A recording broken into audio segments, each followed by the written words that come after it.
Part 1. The memory that never left. When the past becomes a portal, there was a moment long ago that you still remember, not with clarity, but with weight.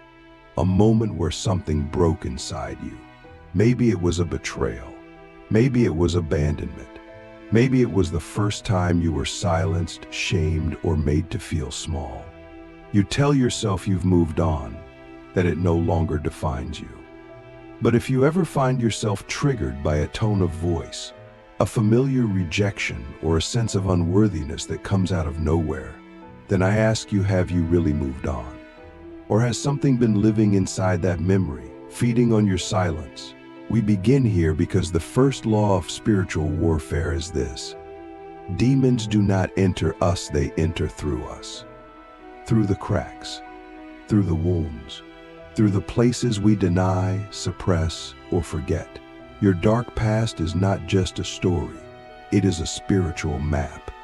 And every unhealed chapter becomes a doorway, an energetic invitation for something else to take root.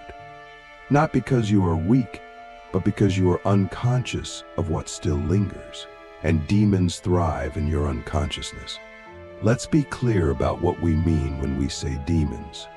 We're not talking about cartoonish monsters or nightmarish folklore. We're talking about energetic intelligences, forces that take shape around thought patterns, traumas, emotional wounds, and karmic residue.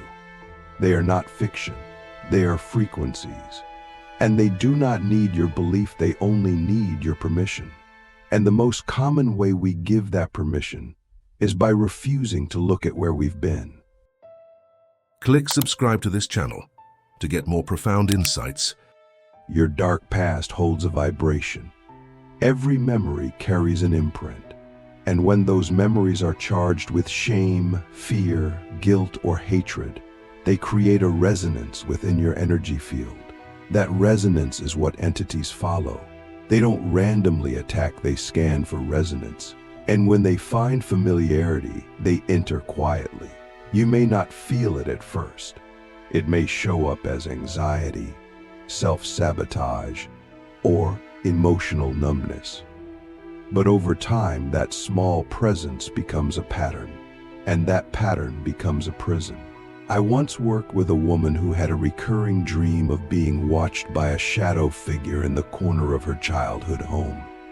The dream terrified her, but when we explored it, we discovered that the room she kept seeing was the same room she was punished in as a child.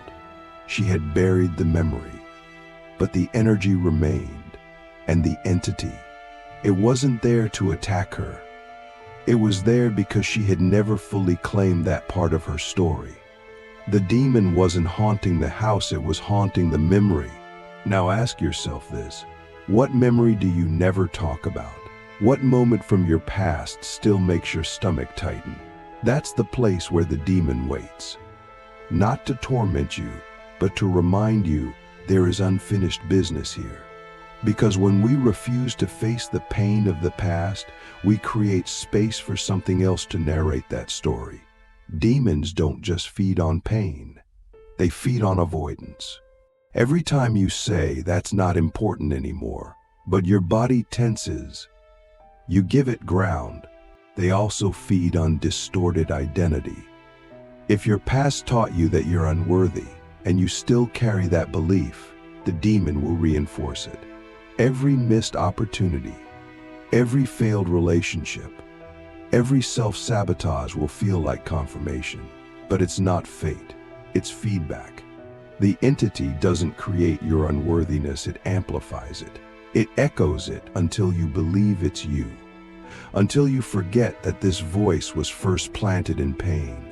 And here's the terrifying part: if you never question that voice, you begin to serve it, this is when it becomes spiritual.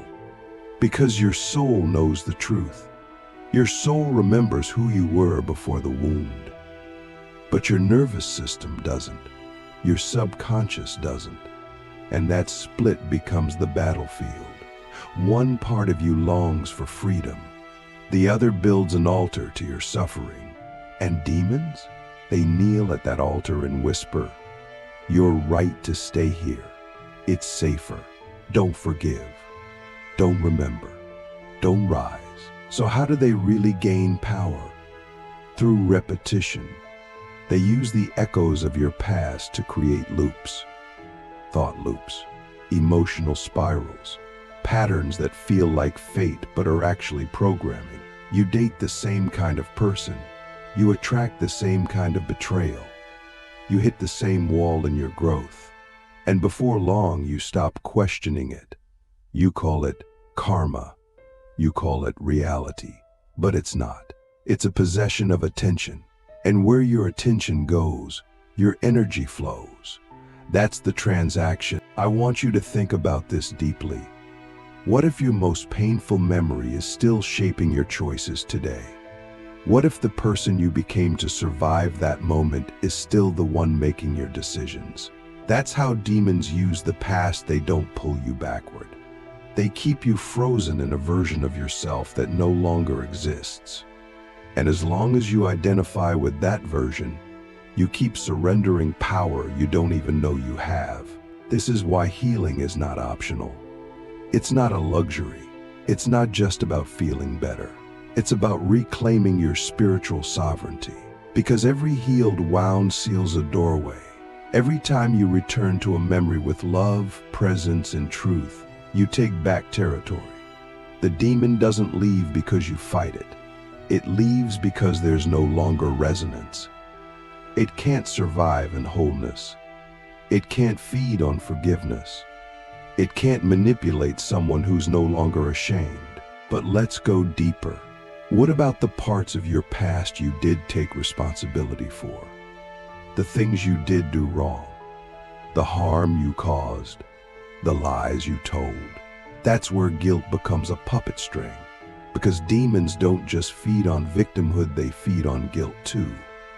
If they can't make you feel wounded, they'll make you feel unforgivable. And if you believe that, you'll never rise. You'll punish yourself silently while calling it humility. But self-punishment is not repentance. It's a loop. It keeps you locked in the past as if suffering will earn your redemption. True healing requires radical honesty, not just about what happened to you, but about what you've done, what you've avoided, what you've denied. It means facing the parts of your past that still control your nervous system. It means walking back into the memory not as a victim, not as a villain, but as a soul reclaiming its truth. It means saying to the demon, you don't own this memory anymore. I do. I choose how it lives in me now. And that takes courage. Because you will feel resistance. You will feel fear. You will feel old shame rise like a storm. But that storm is not your enemy. It is the final defense, the last illusion, the demon's final attempt to keep you small.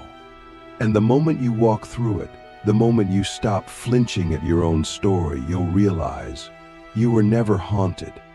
You were never broken. You were simply unfinished. So I ask you now, with nothing but love, what part of your past still owns your power? What memory still speaks louder than your present? What version of you are you still loyal to, even though it hurts? Because that's where the work begins. That's where the demon ends.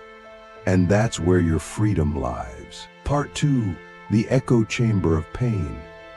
Why the past keeps repeating. There comes a point in your spiritual journey when you begin to realize that the past isn't just behind you, it's inside you.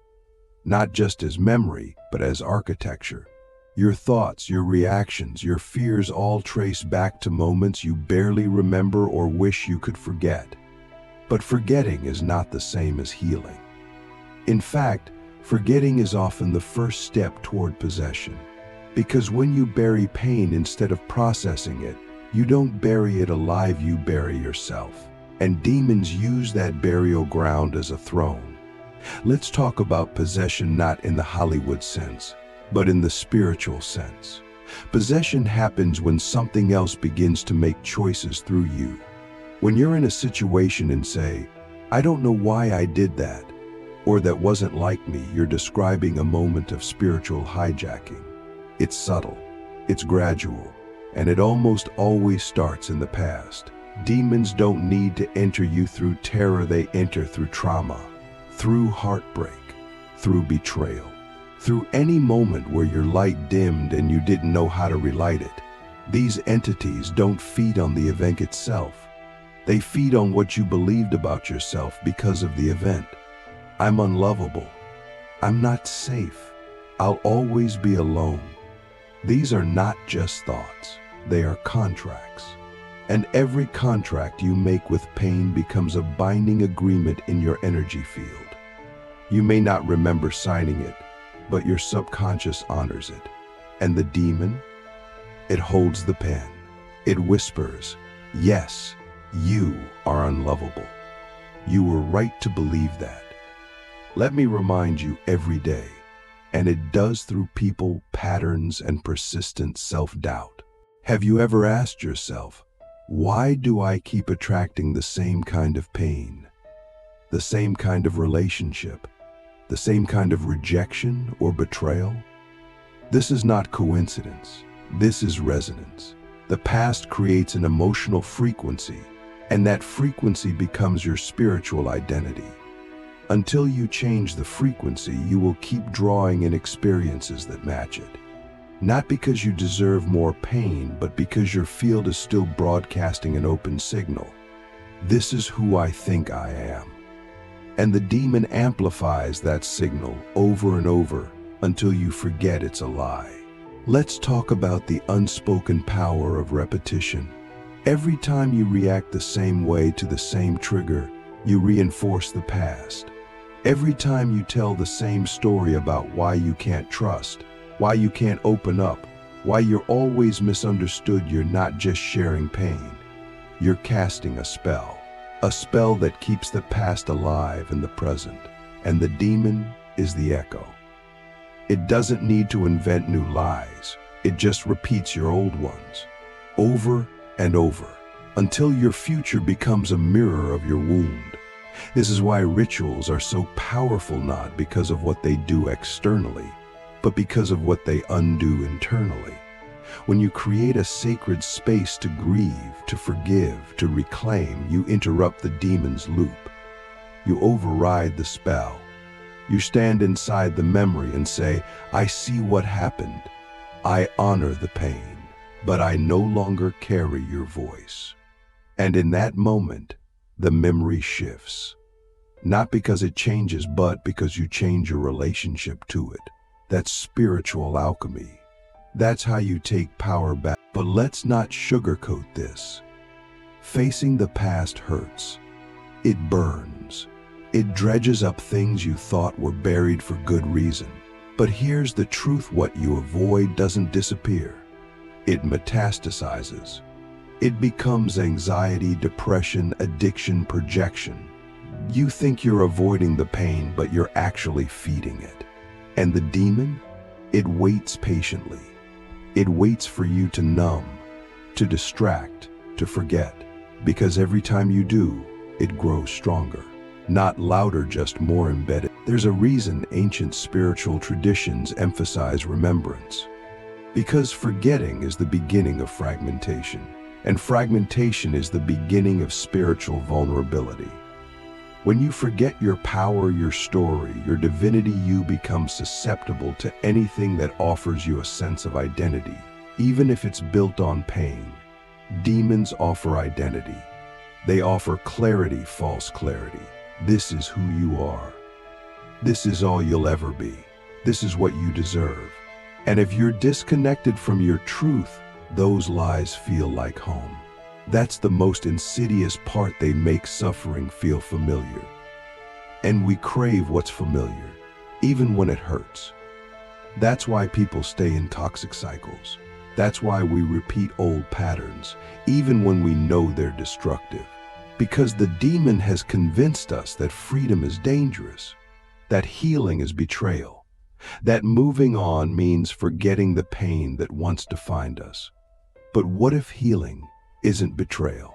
What if it's completion? What if your soul is not asking you to forget the past but to redeem it? You redeem the past by rewriting the emotional imprint. You go back not to relive, but to reframe. You speak to the child you were. You hold the version of you that broke. You listen to what they needed but never received, and you give it now. That is the work. That is the path. And when you do this, the demon that once fed on that neglected self has nowhere left to hide. It can't live in a space that's been filled with love. But be aware, the demon will resist. It will disguise itself as logic. This is pointless. It's too late. That was a long time ago. It will try to convince you that the past has no power. But if that were true, why would it still hurt? Why would it still trigger you? Why would it still shape your choices? No, the past is alive. And until you meet it with the full presence of your soul, it will keep echoing. Not as memory, but as fate. So what does real healing look like? It looks like clarity. It looks like boundaries. It looks like saying, I remember what happened, but I do not let it speak for me anymore. It's when you stop asking, why did this happen to me? And start asking, who am I becoming because of it? That shift from victimhood to embodiment is what the demon fears the most. Because when you step into embodiment, you become unshakable. Not because you're perfect, but because you're present. And presence is the most powerful exorcism there is. When you are fully present, the past has no ground. The demon has no echo. The loop has no momentum. You become the stillness that rewrites the storm. And in that stillness, you hear something you haven't heard in a long time, your soul. Not the voice of trauma, not the voice of pain, but the voice that existed before the wound.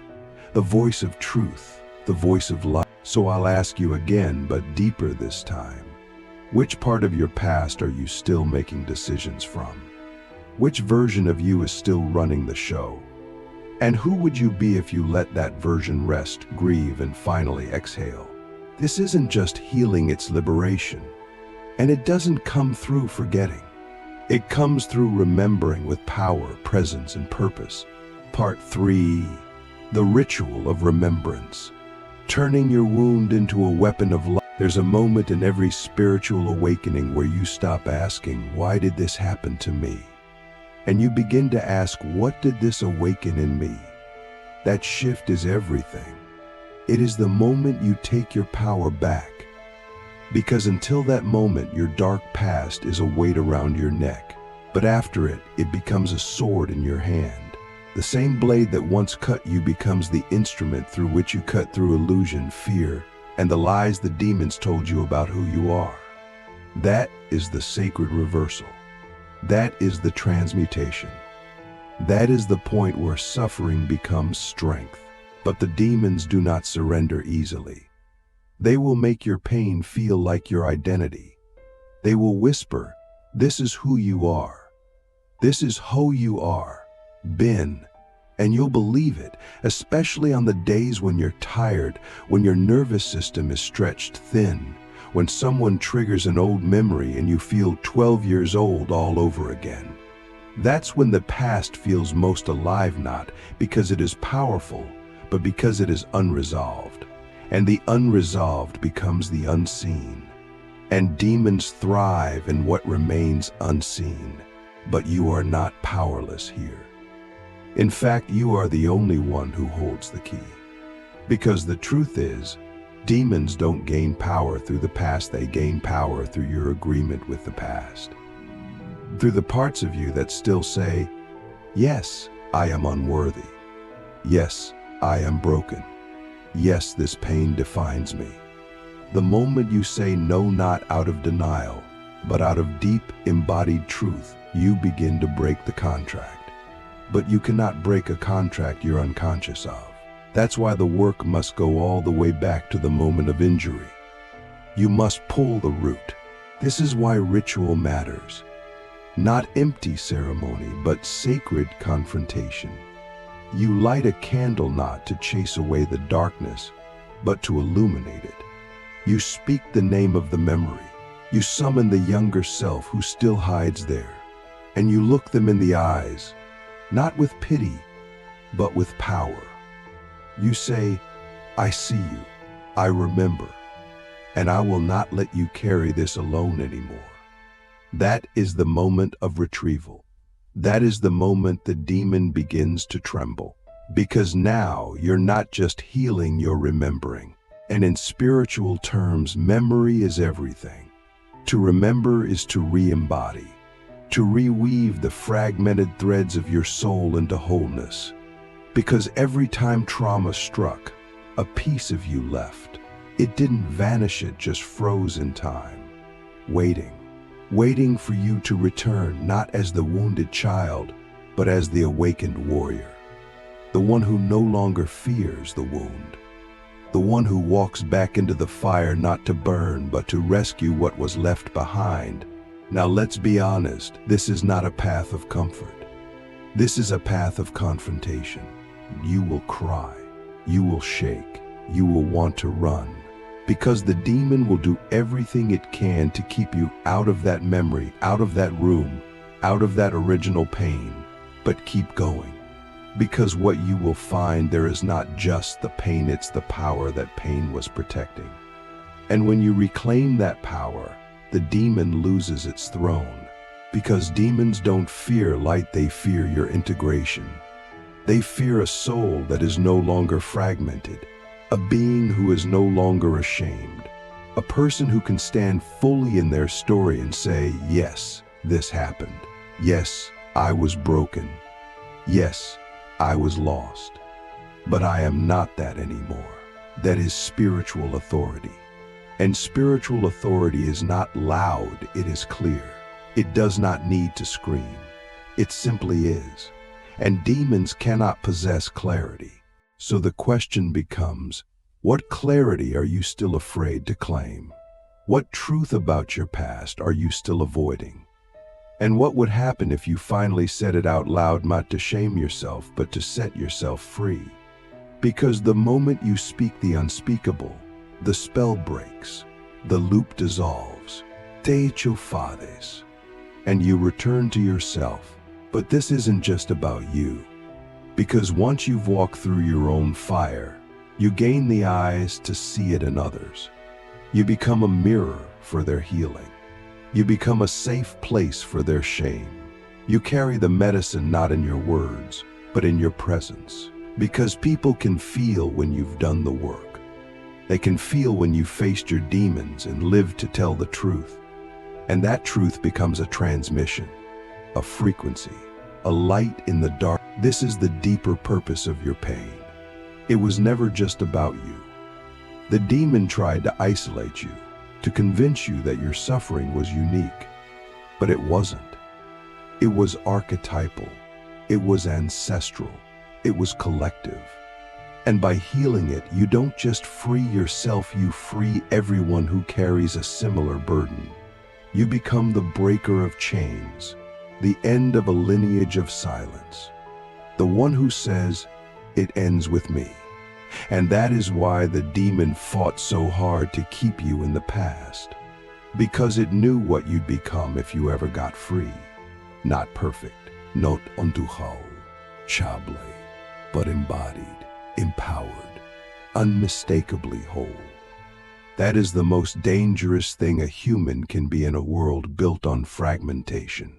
So now, at the end of this journey, I ask you the final question. What would your life look like if you no longer feared your past? Not just intellectually, but vibrationally. What if you could walk into any room, any memory, any mirror and say, I know who I am. I know where I've been. And I know why I'm still here. That knowing is your shield. That knowing is your sword. That knowing is your light.